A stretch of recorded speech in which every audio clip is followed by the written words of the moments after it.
اعوذ باللہ من الشیطان الرجیم بسم اللہ الرحمن الرحیم۔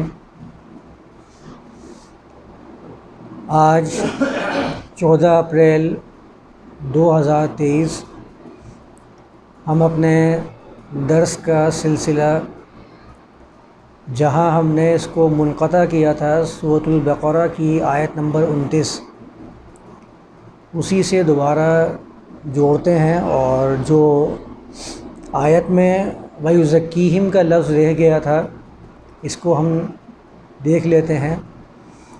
پچھلے سیشن کے اندر میرے پاس جو صیام کے حوالے سے کچھ سوالات آئے تھے، ان سوالات کے میں نے جواب دیے تھے، اور ساتھ میں سورۃ القدر اس کے بارے میں وضاحت کی تھی کہ یہ قدر کیا ہے، قرآن نے اس قدر کے بارے میں کیا بیان کیا ہے۔ کیا یہ وہی قدر ہے جیسے کہ ہمارے ہاں طاق راتیں شمار کی جاتی ہیں، یا یہ کچھ اور ہے جسے ہمارے ہاں روایات کی روشنی میں اور لوگوں نے اپنے معاملات کو بہتر بنانے کے لیے اسے لوگوں میں رائج کیا ہے؟ تو پچھلے سیشن کے اندر میں نے اس سورۃ القدر کی وضاحت کی تھی، اور ساتھ میں نے کچھ سوالات تھے صیام کے بارے میں وہ بھی واضح کر دیے تھے۔ کچھ اور بھی سوالات میرے پاس آئے ہوئے تھے، تو اب میں اپنا جو سلسلہ درس ہے اس کو شروع کرتا ہوں۔ آیت نمبر 129 تھی۔ آیت نمبر 129 میں اللہ نے بیان فرمایا تھا ربنا وابعث فیہم رسولا منہم یتلو علیہم آیاتک۔ ابراہیم اور اسماعیل کے زبان سے، ان کے دل سے یہ کلمات ادا ہو رہے تھے، ہمارے رب ان میں ایک رسول ان میں سے ہی مبعوث فرما دے۔ یتلو علیہم آیاتک، اس رسول کا منصب کیا ہوگا کہ وہ ان پر تیری آیات کو تلاوت کرے گا۔ وَيُعَلِّمُهُمُ الْكِتَابَ وَالْحِکْمَةَ، کتاب اور حکمت کی تعلیم دے گا۔ وَيُزَكِّيهِمْ، اور ان کا تزکیہ کرے گا۔ یہاں میں نے یتلو علیہم تلاوت آیات اس کو واضح کر دیا تھا، تعلیم کتاب کیا ہے، تعلیم حکمت کیا ہے اس کو واضح کر دیا تھا۔ وَيُزَكِّيهِمْ تزکیہ کا لفظ رہ گیا تھا کہ تزکیہ کیا ہے۔ ہمارے ہاں تزکیہ کے لیے ایک الگ ہی معاملات بیان کیے جاتے ہیں۔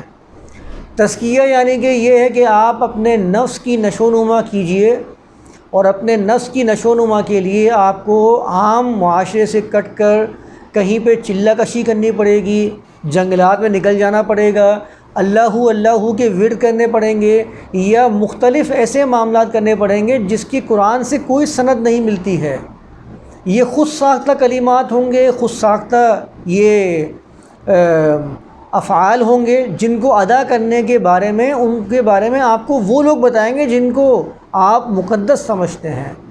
وہ آپ کو گائیڈ لائن دیں گے، دیکھو تم اگر اللہ کے قریب جانا چاہتے ہو تو تم ایسا ایسا عمل کرنا شروع کر دو، تو اللہ کی ذات سے تمہارا وصال ہونا شروع ہو جائے گا، تم اللہ کے مقرب بنتے جاؤ گے۔ اس کو تصوف کی زبان میں تزکیہ کا نام دیا جاتا ہے۔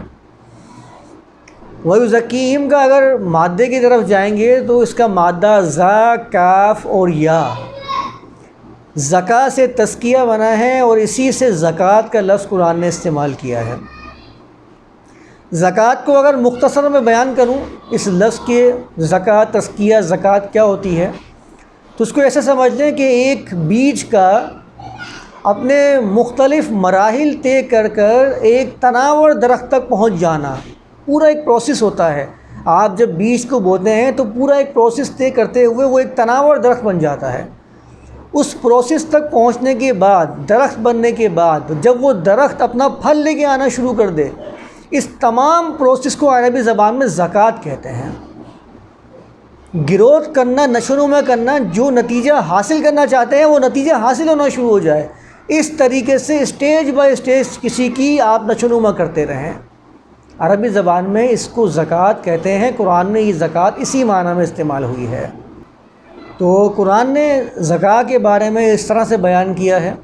تو زکوٰۃ کا بنیادی معنی تو عربی زبان کے اندر پروسیس دینا ہوتا ہے کسی چیز کو، اور اس کو اس کے مختلف مراحل سے گزار کر اس کی تکمیل تک پہنچانا، تاکہ وہ اپنی ذات سے دوسروں کو فائدہ دینے والا بن جائے۔ جیسے میں نے بتایا نا کہ ایک بیج درخت بنتا ہے، اور جب وہ درخت اپنا پھل لے کے آنا شروع ہو جاتا ہے، اس کو عربی زبان میں زکوٰۃ کا پروسیس کہا جاتا ہے۔ یہاں پر لکھا ہے وَيُزَكِّيهِمْ، قرآن وَيُزَكِّيهِمْ کہتا ہے، ہمارے ہاں وَيُزَكِّيهِمْ کو بھی الگ کر دیا جاتا ہے۔ قرآن کہتا ہے وَيُعَلِّمُهُمُ الْكِتَابَ وَالْحِكْمَةَ، تعلیم کتاب و تعلیم حکمت یہ تزکیہ کا باعث بنتا ہے۔ تعلیم اگر آپ کی تزکیہ کے ساتھ نہیں ہے، وہ صرف معلومات ہے، فقط انفارمیشن ہے، ایجوکیشن نہیں ہے، میں پہلے بھی بیان کر چکا ہوں، وہ صرف معلومات ہے۔ اگر آپ کی اسکلز کو وہ ڈیولپ کر رہی ہے آپ کی تعلیم، آپ کی معلومات، تو وہ آپ کا تزکیہ ہو رہا ہے۔ اگر وہ آپ کے لیے آپ کے کردار میں کسی تبدیلی کا باعث نہیں بن رہی ہے، وہ صرف آپ کے لیے ایک معلومات سے زیادہ حیثیت نہیں رکھتی ہے۔ ہمارے ہاں جو ایجوکیشن سسٹم بنا ہوا ہے وہاں پر بھی یہ معاملہ چل رہے ہوتا ہے، جس کو جتنا یاد ہوگا وہ اتنا ہی گیٹ حاصل کرتا جائے گا۔ اس چیز نے اس کی کردار سازی کی ہے یا نہیں کی، اس کو ناپنے کا کوئی آلہ ہمارے پاس موجود نہیں ہے ہماری پوری ایجوکیشن سسٹم کے اندر۔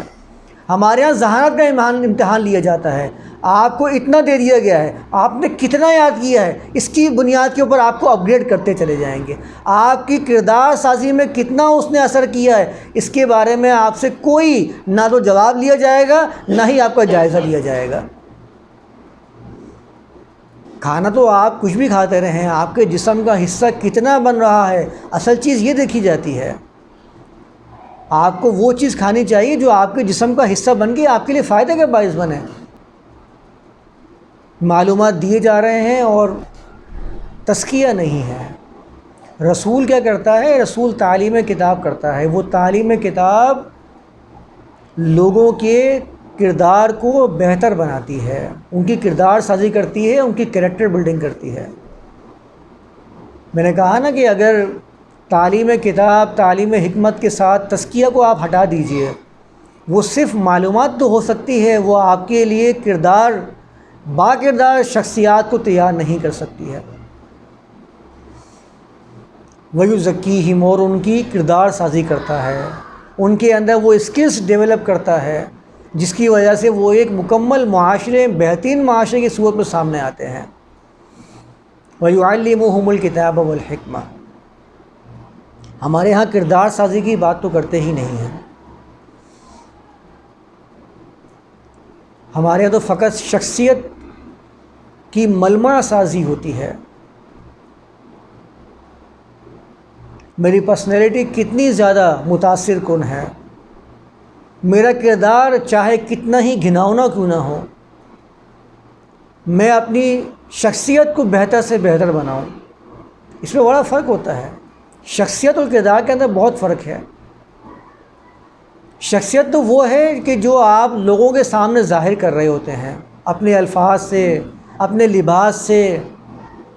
کردار وہ ہے جس سے معلوم ہوتا ہے کہ یہ شخص جب لوگوں میں ہے تو جیسا مجلس کے اندر تھا ویسا ہی خلوت کے اندر ہے۔ جلوت اور خلوت جب اس کی برابر ہو جاتی ہے، اس کا کردار اس سے ظاہر ہوتا ہے، ورنہ پھر منافقت سامنے آتی ہے۔ قرآن ایسے لوگوں کو منافق کہتا ہے جو اپنی شخصیت کو ملمہ سازی کرتے ہیں، خوبصورت بنا کر پیش کرتے ہیں۔ لوگوں کے سامنے ہے تو بڑا عابد ہے، اکیلے میں ہے تو اس سے بڑا فاسق کوئی نہیں ہے۔ لوگوں کے سامنے اس کی تعریف کی جا رہی ہے تو عمل میں بڑھتا چلا جا رہا ہے، اور اگر کسی نے اس کے عمل کو نظر انداز کرنا شروع کر دیا تو عمل میں کم ہوتا چلا جا رہا ہے۔ یہ تو ریاکاری ہے، منافقت ہے۔ کردار ایسے تیار نہیں ہوتے ہیں۔ با کردار وہ ہوتے ہیں کہ جن کے جلوت اور خلوت کے معاملات یکساں ہوتے ہیں۔ تو قرآن جب یہاں پر وَيُزَكِّيهِمْ کہتا ہے کہ تزکیہ رسول کرتا ہے، تو یہ تزکیہ کتاب اور کتاب کی آیات، کتاب اور حکمت سے ہٹ کر نہیں ہوتا، بلکہ یہ تزکیہ کتاب اور حکمت کے ذریعے ہی نبی انجام دے رہا ہوتا ہے۔ اس تزکیہ کے لیے آپ کو اللہ کے ورد کرنے کی ضرورت نہیں ہے۔ اس تزکیہ کے لیے آپ کو معاشرے سے کٹ کر گلیوں، جنگلوں میں اور غاروں کے اندر چھپنے کی بھی کوئی ضرورت نہیں ہے۔ اس تزکیہ کے لیے آپ کو صرف اتنی ضرورت ہے کہ آپ اپنی کردار سازی کیجیے۔ وہ کردار سازی آپ کی کیسے ہوگی؟ آپ کی قرآن کا جائزہ لیں اور قرآن کے ذریعے اپنی کردار سازی کریں۔ معاشرے میں لوگوں کے ساتھ آپ کا کردار کیسا چلا جا رہا ہے، اس کا جائزہ لے لیجیے۔ نبی نے کردار سازی ایسے ہی کی تھی، تزکیہ ایسے ہی کیا تھا، تعلیم کتاب و تعلیم حکمت کے ذریعے۔ وَيُزَكِّيهِمْ، آگے فرمایا اِنَّكَ أَنْتَ الْعَزِيزُ الْحَكِيمُ، بے شک تو ہی ہے۔ اِنَّكَ کے بعد جب انت آتا ہے عربی زبان کے اندر تو تاکید پیدا ہو جاتی ہے۔ بے شک تو ہی ہے، عزیز بھی ہے۔ عربی زبان میں عزیز کا لفظ وہ والی عزت نہیں ہوتا جو ہمارے ہاں عزت و ذلت سمجھی جاتی ہے۔ جو ہمارے ہاں عزت و ذلت کے لفظ استعمال کیے جاتے ہیں نا، عربی کے اندر عزت کے لیے کرم کا لفظ استعمال کیا جاتا ہے، مکرم، اور ذلت کے لیے توہین کا لفظ عربی زبان میں استعمال کیا جاتا ہے، جو ہمارے یہاں اردو میں عزت و ذلت ہوتی ہے۔ عربی زبان میں عزت و ذلت کا مطلب ہوتا ہے عزا یعزو، اس کا مطلب ہوتا ہے کسی کا غالب ہونا، طاقتور ہونا۔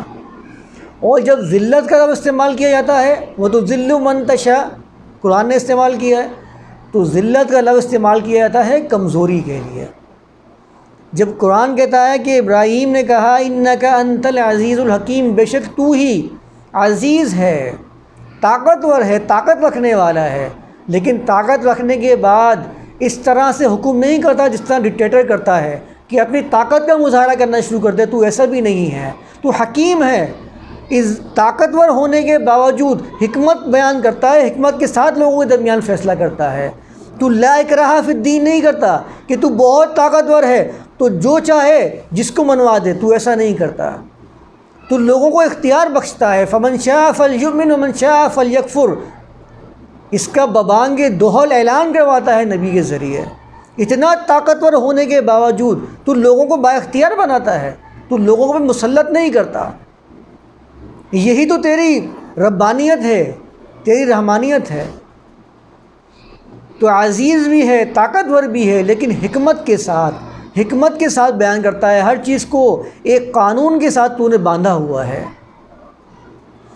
تو آیت نمبر 129 تک میں آج کے درس کو یہاں مکمل کرتا ہوں۔ انشاءاللہ اگلے سیشن کے اندر آیت نمبر 130 سے ہم شروع کریں گے۔